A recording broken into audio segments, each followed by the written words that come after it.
আলিফ লাম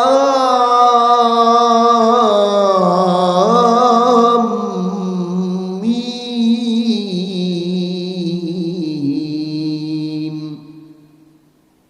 যালিকাল কিতাব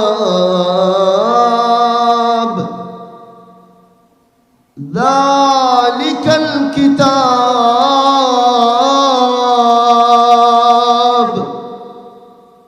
যালিকাল কিতাবু লা রাইবা ফীহি হুদাল লিল মুত্তাকিন।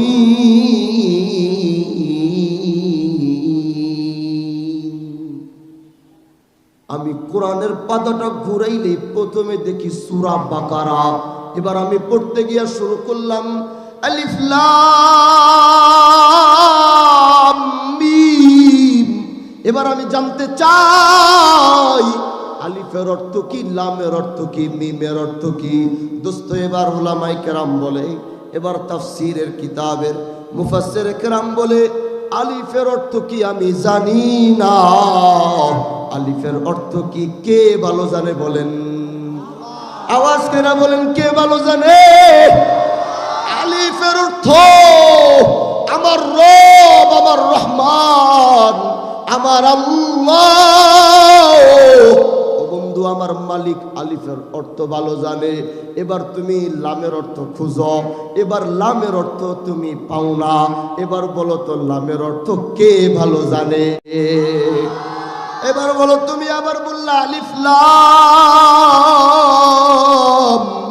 মিম। এবার তুমি মিমের অর্থ খুঁজো, এবার তুমি মিমের অর্থ পাও না। এবার বলো মিমের অর্থ কে ভালো জানে? এবার মুফাসসিরে কেরাম বলে আল্লাহু আ'লামু বিমুরাদি। এই আলিফের অর্থ, লামের অর্থ, মিমের অর্থ বন্ধু কে ভালো জানে? আমার আল্লাহ কোরআনের মধ্যে দেখবেন তাহা, ইয়াসিন, নুন, কফ, কাফ হা ইয়া আইন সাদ। এই অর্থগুলা কেউ দুনিয়ার কেউ জানে না, কেউ জানে না। আল্লাহু আ'লামু বিমুরাদি কে ভালো জানে? কষ্ট হয়নি আমনে গো? কষ্ট হয়? এবার পরের আয়াত দেখি, আল্লাহ পরের আয়াত দিয়া পুরো দুনিয়াকে কি বলছে। ও মেরে দোস্ত, কোনদিন এই কোরআনটা খুইলা একটু দেখলা না, পড়লা না, বুঝলা না। কোরআনটা দেখলা না, খুলো নাই, পড়ো নাই, বুঝো নাই। আল্লাহ তোমাকে কোন গ্রন্থ আল্লাহ তোমাকে দিছে, তুমি কোনদিন একজন ঈমানওয়ালা মুসলমান হয়ে জানতে চাও নাই। দোস্ত, মেরে আজিজো, মেরে প্যারো, এদিকে তাকান, আমার দিকে তাকান। এখন আল্লাহ এই কোরআনের এই প্রথম আয়াত, এই আয়াত দিয়ে আল্লাহ পুরা দুনিয়াকে কি বুঝাইতে চাইলো? বড় মুফতি সাহেব হইলে দেখবেন কিতাব লেখে, আলেম কিতাব লেখে, বুদ্ধিজীবী কিতাব লেখে, ডক্টর কিতাব লেখে, ডক্টরও কিতাব লেখে। যা একটু কবি তো কবিতার কবি, ছন্দে ছন্দে কবিতা লেখে। ও দোস্ত, দুনিয়ার সবাই তো যার যার এলেম আর জ্ঞান দিয়া বই আর কিতাব লেখার চেষ্টা করে, কিন্তু দেখবা লিখতে লিখতে শেষের পাতায় গিয়া বলতে বাধ্য হয়ে যায়, এ মানুষ, আপনারা যারা আজকের এই বইটা পড়লেন, এই বইয়ে হয়তো অনেক ভুল থাকতে পারে, এই বইয়ে হয়তো অনেক ধরনের ভুল থাকতে পারে। যদি কোনো ভুল দেখেন আমাদেরকে জানাই দিবেন, আমরা আগামীতে সেটা সংশোধন করব। এই আলফাজটা লিখতে প্রতিটা কবি, প্রতিটা ডাক্তার, আলেম, উলামা সবাই তার বইয়ের এই কথাটা লিখতে বাধ্য হয়। তার কারণ হইল মানুষ বলতে কি আছে? ভুল আছে। মেরে আজিজো, আল্লাহ কয় তোমার কিতাব আর আমার কিতাবের মধ্যে কিন্তু কোনো মিল নাই। তোমার গ্রন্থ আর আমার গ্রন্থের মধ্যে কিন্তু কোনো মিল নাই। তোমার বই একরকম, আমার বই আরেক রকম। তোমার কিতাব একরকম, আমার কিতাব আরেক রকম। তোমার কথা একরকম, আমার কালাম আরেক রকম। এবার আল্লাহ পুরা দুনিয়াকে বলছে যালিকাল কিতাব, अरे वो ऐसा किताब है, वो ऐसा कलाम है, वो ऐसा कुरान है ला রাইবা ফিহি। দুনিয়ার মানুষ তোমরা সাক্ষী থাকবা, আমার আল্লাহর কোরআনের ভিতরে না কোনো জবরের মধ্যে ভুল আছে, না কোনো জেরের মধ্যে ভুল আছে, না কোনো পেশের মধ্যে ভুল আছে। আমার কোরআনের কোনো গুন্না মদের মধ্যে থেকে শুরু করে, কোনো হরফ থেকে শুরু করে, কোনো আয়াত থেকে শুরু করে আমার আল্লাহর কোরআনের মধ্যে কোনো ভুল। আজ পর্যন্ত কেউ কোরআনের একটা জবরের ভুল নিয়া আলেম উলামা মুসলমান ইমানওয়ালার সাথে কেউ বাহাস করছে? আওয়াজ করে বলেন না। আরে কি বাহাস করবে, কি বলবে? আরে ও বলার আগেই তো আল্লাহ বইলা দিছে। যখন আমার রসুল এই আয়াতগুলা শুনাইতো, আল্লাহু আকবার, কোরআন যে কত বড় মুজিজা, আল্লাহ পাক এই কোরআন দিয়া যে কত বড় মুজিজা, আল্লাহু আকবার। রসুল একদিন কোরআনের আয়াত নাজিল হয়ে গেছে, কেমন মুজিজা দেখেন কোরআনের। তাব্বাত ইয়াদা আবি লাহাব ওয়া তাব, এই আয়াত নাজিল হইতে দেরি হইছে, বন্ধু পুরা গরম হয়ে গেছে, গরম হয়ে গেছে।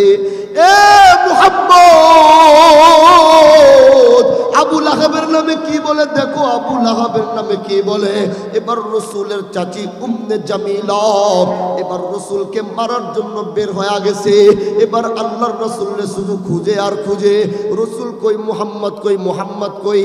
কারণ আল্লাহ পাক বলছে আবু লাহাব ধ্বংস হয়ে যাক, আবু লাহাবের হাত ধ্বংস হয়ে যাক। এই কথা যখন মক্কার ভিতরে ছড়ায় গেছে, এবার উম্মে জামিলা আবু লাহাবের স্ত্রী, রাসূলের চাচি, এবার আল্লাহর রাসূলের শুধু খুঁজে মুহাম্মদ কই, মুহাম্মদ কই। এবার আবু বকর সিদ্দিক রাদিয়াল্লাহু তাআলা আনহু আর মুহাম্মদুর রাসূলুল্লাহ সাল্লাল্লাহু আলাইহি ওয়াসাল্লাম বৈশা গল্প করে। এবার আবু বকর সিদ্দিক দেখে উম্মে জামিলা আমার রাসূলের শুধু খুঁজে আর তালাশ করে। এবার আবু বকর সিদ্দিক রাদিয়াল্লাহু তাআলা আনহু বলে, ইয়া মুহাম্মাদুর রাসূল, ইয়া মুহাম্মদ, ইয়া রাসূলুল্লাহ, এই যে আপনারে শুধু খুঁজে, আপনারে শুধু খুঁজে, আপনার চাচি যদি আপনারে পায় অনেক বড় লাঞ্ছিত করবে, আপনার চাচি আপনার সাথে বেয়াদবি করবে। ইয়া রাসূলুল্লাহ, আপনি একটু সইরা যান, আপনি একটু লুকায়া যান, আপনার চাচি যেন আপনারে না দেখে, আপনার চাচি যেন আপনারে লাঞ্ছিত না করে। কারণ আরব লোকদের সামনে দিন দুপুর বেলা আপনারে বেইজ্জতি করবে। আমি আবু বকর এটা কোনোদিন মাইনা নিতে পারি না, মাইনা নিতে পারি না। আপনি একটু লুকায়া যান না, একটু লুকায়া যান। এবার উম্মে জামিলা আয়েশা পড়ে, আবু বকর বলে, ইয়া রাসূলুল্লাহ, আপনি একটু লুকায়া যান, আপনারা যেন উম্মে জামিলা না দেখে। আল্লাহর রাসূল লুকায় না, বৈশা আছে। এবার দেখে আল্লাহর রাসূল হঠাৎ কইরা কি যেন পড়ে। আবু বকর একটু কান লাগায়া দেখে, ও বন্ধু, এবার দেখে রাসূল আমার কি যেন তেলাওয়াত করে, আউযু বিল্লাহি মিনাশ শাইতানির রাজীম, বিসমিল্লাহির রহমানির রহিম, ইয়াসিন ওয়াল কুরআনিল হাকীম ইন্নাকা লামিনাল মুরসালিন আলা সিরাতিন মুস্তাকিম। এবার আবু বকর কান লাগায়া দেখে আমার রাসূল কোরআনের তেলাওয়াত করে সূরা ইয়াসিন। ও বন্ধু, সূরা ইয়াসিনের তেলাওয়াত আমার রাসূল করা শুরু কইরা দিছে। এবার রাসূল যখন তেলাওয়াত করে, উম্মে জামিলাও হাইটা হাইটা আবু বকরের দিকে আসে। আবু বকর তো মাথা নিচা কইরা রাখছে, এখন না মুহাম্মদ রে কি গালাগালি করবে, আবার না রাসূলের উপরে হাত উঠায়া দেয়, আবার না রাসূলকে গালাগালি করেন। আমি আবু বকর আমার রাসূলের সামনে রাইখা আমি এটা কোনোদিন সহ্য করতে পারবো না, মাথাটা নিচা কইরা রাখছে। এবার উম্মে জামিলা আয়েশা বলে, এ আবু বকর, মুহাম্মদ কোথায়? বলেন না আল্লাহু আকবার। এ আবু বকর কয় কিসে? মুহাম্মদ কই? এখন আবু বকর একবার উম্মে জামিলার দিকে তাকায়, আরেকবার আল্লাহর রাসূলের দিকে তাকায়। এখন কয় মুহাম্মদ কই? আর আবু বকর দেখে মুহাম্মদুর রাসূলুল্লাহ সাল্লাল্লাহু আলাইহি ওয়াসাল্লাম তো আবু বকরের আগের জায়গায় পাশেই বসে আছে। আল্লাহু আকবার, টাইস তো আস্তে কোন না,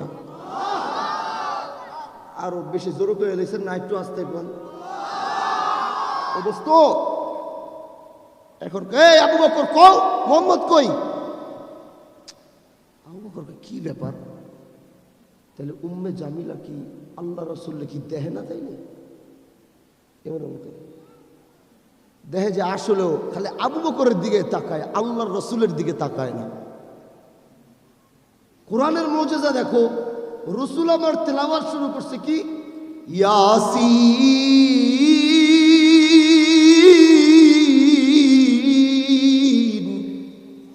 ওয়াল কুরআনিল হাকীম ইন্নাকা লামিনাল মুরসালিন আলা সিরাতিন মুস্তাকিম তানজিলাল আজিজির রহিম।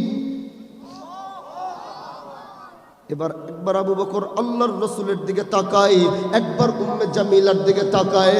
এবার আমার রাসূল বলে, এ আবু বকর, এ আবু বকর, আমি আল্লাহর কোরআনের যে আয়াতগুলো তেলাওয়াত করলাম, আমি এই আয়াত তেলাওয়াত করতে দেরি আছে। উম্মে জামিলার চোখের সামনে আল্লাহ পাক পর্দা দিতে 1 সেকেন্ড দেরি করে নাই। দোস্ত, কোরআন কত বোঝা, তুমি কোরআন থেকে কোনোদিন ফায়দা নাও নাই, কোরআন থেকে কোনোদিন ফায়দা নেওয়ার চেষ্টা করো নাই। এজন্য রাসূলের কাছে যদি হয়ে থাকে, তোমারও যদি ডাকাত ধরবে, তুমিও যদি কোনোদিন বিপদে পড়া যাও, আল্লাহ পাকের উপরে ইয়াকিন নিয়া তুমিও সূরা ইয়াসিনের তেলাওয়াত শুরু করবা। আল্লাহর কসম, আল্লাহর কসম, আল্লাহর কসম, কোরআন যদি সত্যি হয়ে থাকে, মুহাম্মদুর রাসূলুল্লাহ যদি সত্যি হয়ে থাকে, আল্লাহর রাসূলের কথাগুলো যদি সত্যি হয়ে থাকে, তোমার ইয়াকিন আল্লাহর উপরে যদি বিশ্বাস পরিপূর্ণ হয়ে থাকে, আমার রাসূলকে আল্লাহ যেমন বাঁচাইছে, সূরা ইয়াসিন দিয়া চোখের মধ্যে পর্দা ফেলায় দিছে, তুমিও যদি ইয়াকিন নিয়া করবা, ও বন্ধু, আল্লাহ তোমারেও বাঁচাইয়া দিবেন। কোরআন কত বড় মুজিজা। আল্লাহ কয় যালিকাল কিতাবু লা রাইবা ফি, আমার কিতাব, আমার কালাম, আমার কোরআন। আমি কখনো বলি বাল হুয়া কুরআনুম মাজিদ, আবার আল্লাহ বলে ইন্নাহু লাকুরআনুন কারীম, আবার আল্লাহ বলে ইয়াসিন ওয়াল কুরআনিল হাকীম, বাল হুয়া কুরআনুম মাজিদ। তুমি বলো শরীফ, আল্লাহ কয় মাজিদ।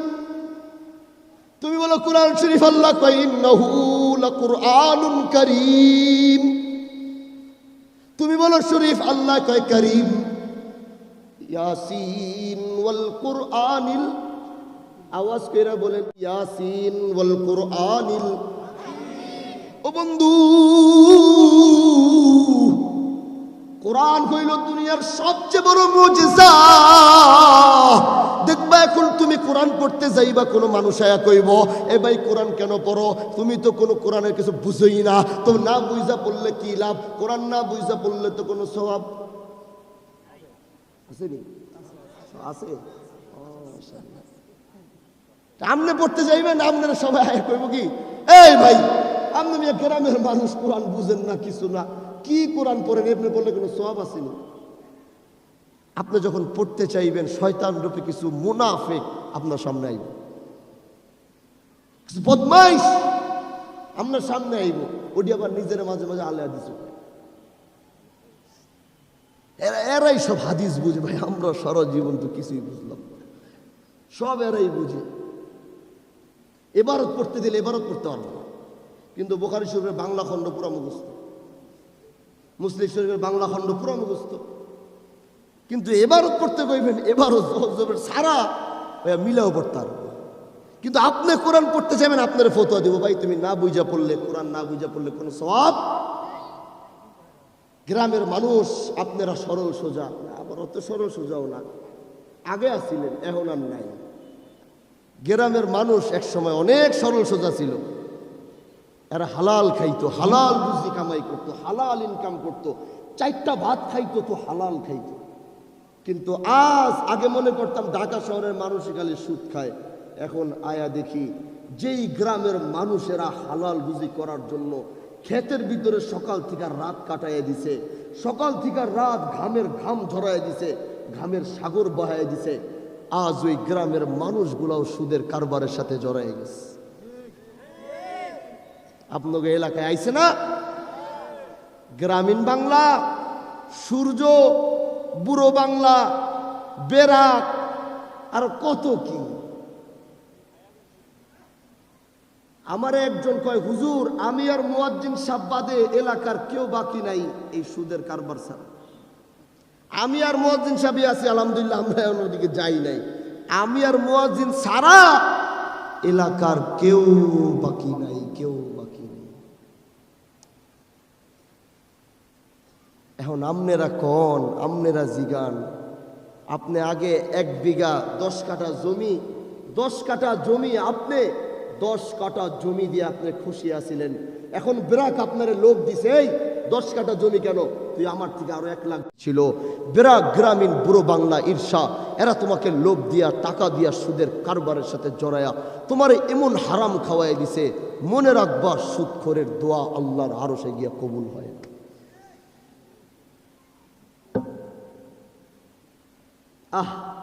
আফসোস লাগে, দুঃখ লাগে গ্রামের মানুষের জন্য। ও ভাই, পায়ে ধরি, পায়ে ধরি, 2 বেলা না খায়া থাকেন, 3 বেলা না খায়া থাকেন। সন্তান যদি কান্না করে, ওরে কামতে দেন, ওরে কামতে দেন। ও কামতে কামতে যেন ঘুমায় যায়।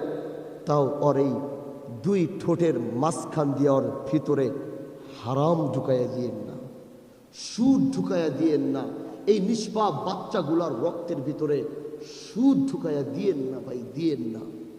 না খায়া থাকেন, 2 বেলা না খায়া থাকেন, 3 বেলা না খায়া থাকেন, যদি একদিনও পার হয়ে যায় আপনি না খায়া আছেন, আল্লাহর ওয়াস্তে নিজেও হারাম ঢুকায়েন না। নিষ্পাপ এই সন্তানগুলা বড় হয়ে তোমারে মানবে না, তোমারে গালি দিবে, গালি দিবে, দুনিয়ার সবচেয়ে খারাপ গালি দিবে। তুমি আমার কাছে বিচার নিয়ে আসবা, হুজুর আমার পোলা আমারে মানে না, আমার পোলা আমারে গালিগালাজ করে। তখন আমি তোমাকে জিজ্ঞাসা করব, তুমি তোমার সন্তানকে কি হালাল খাওয়াইছিলা না হারাম খাওয়াইছিলা? কারণ হালালের প্রভাব একরকম, হারামের প্রভাব আরেক রকম। অনেকে আজকে মাশাআল্লাহ এই ফুটবল খেলাটারে তো একদম জায়েজ করে ফেলাইছে। কি করছে? ফুটবল খেলা জায়েজ মানে শয়তান, শয়তান, আল্লাহু আকবার, শয়তান এখন আমাদেরকে এমন ভাবে পাইছে যে এই সৌদি খেলাটাকেও এখন মুসলমানদের সামনে প্রশ্ন করে এখন আমাদেরকে, হুজুর এই ফুটবল খেলা জায়েজ না না জায়েজ?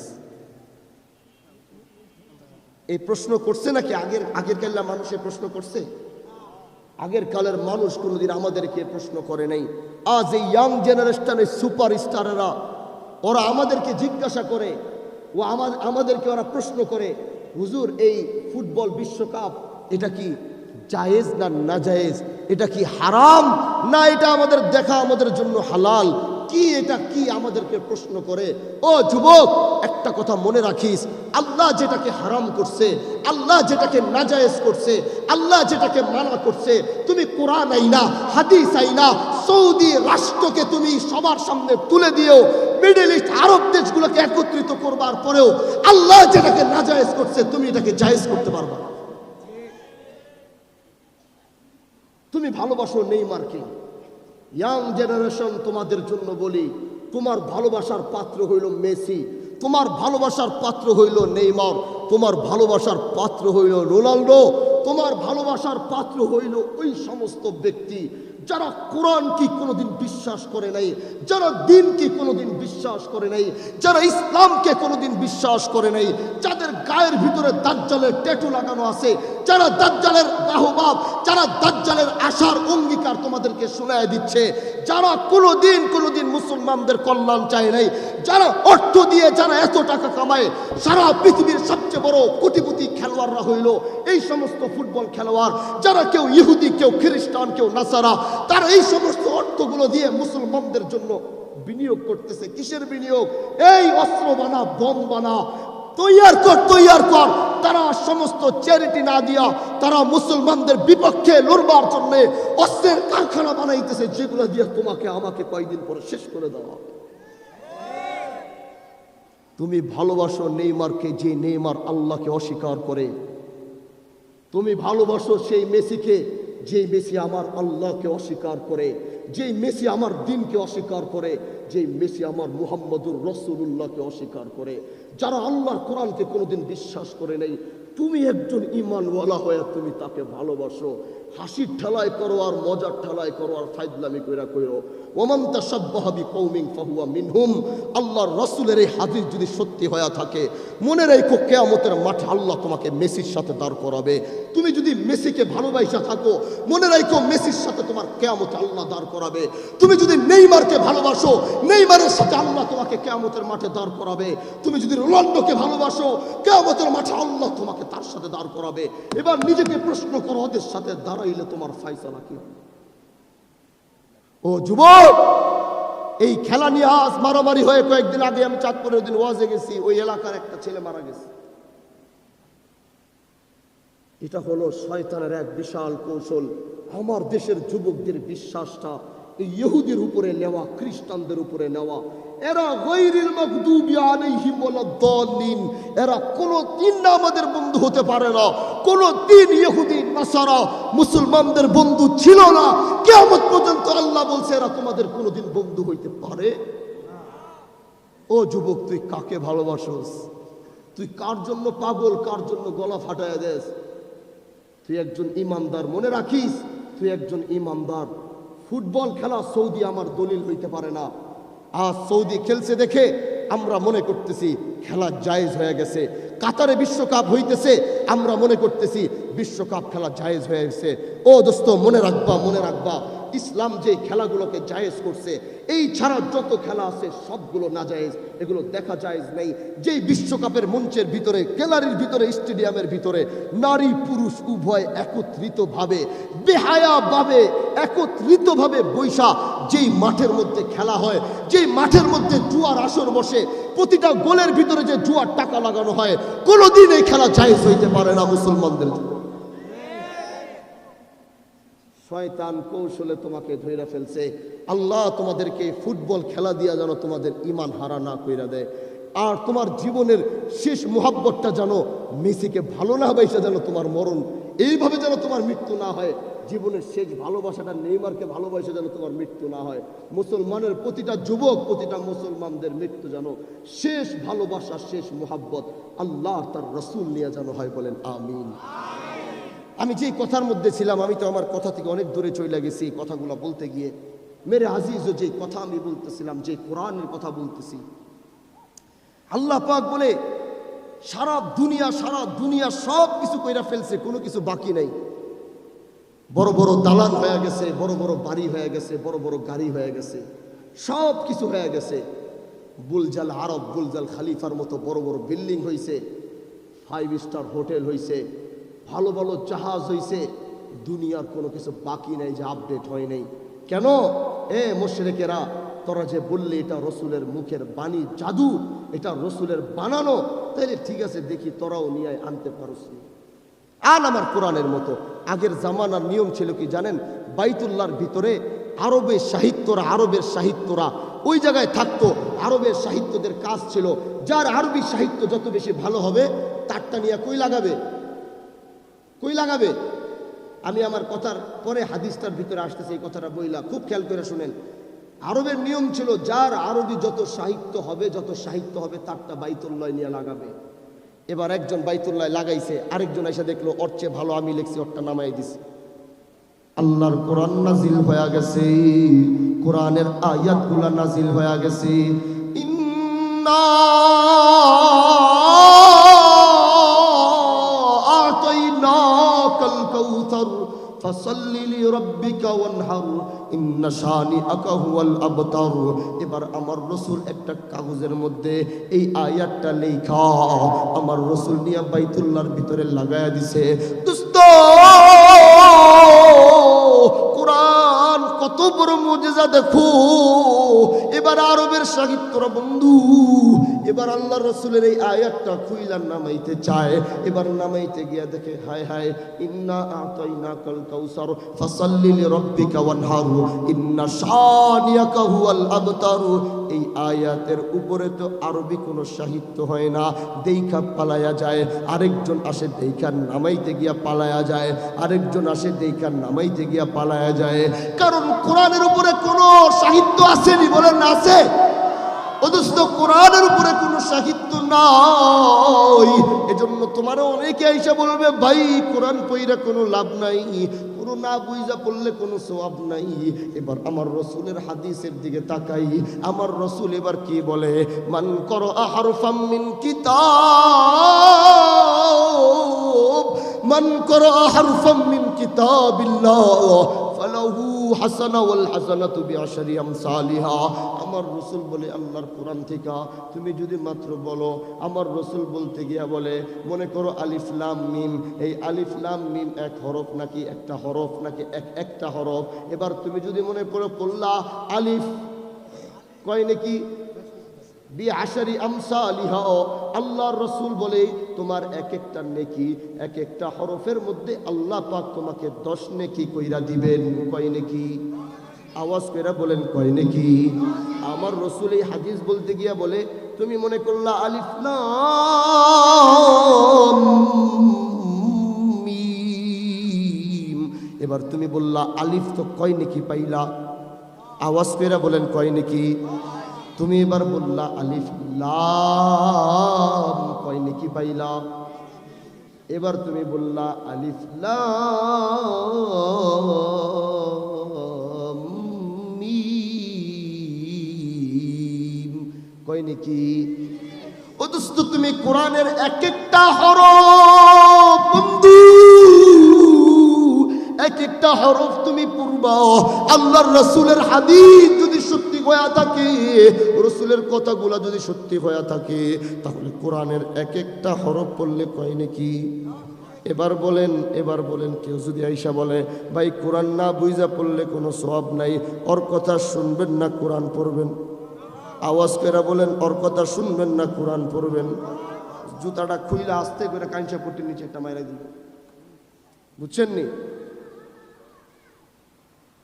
এই সমস্ত ফিতনাবাজগুলাকে আসলে কানের নিচে আস্তে করে একটা বয়াই দিবেন, কবি তোর কাজ তুই কর গিয়া যা।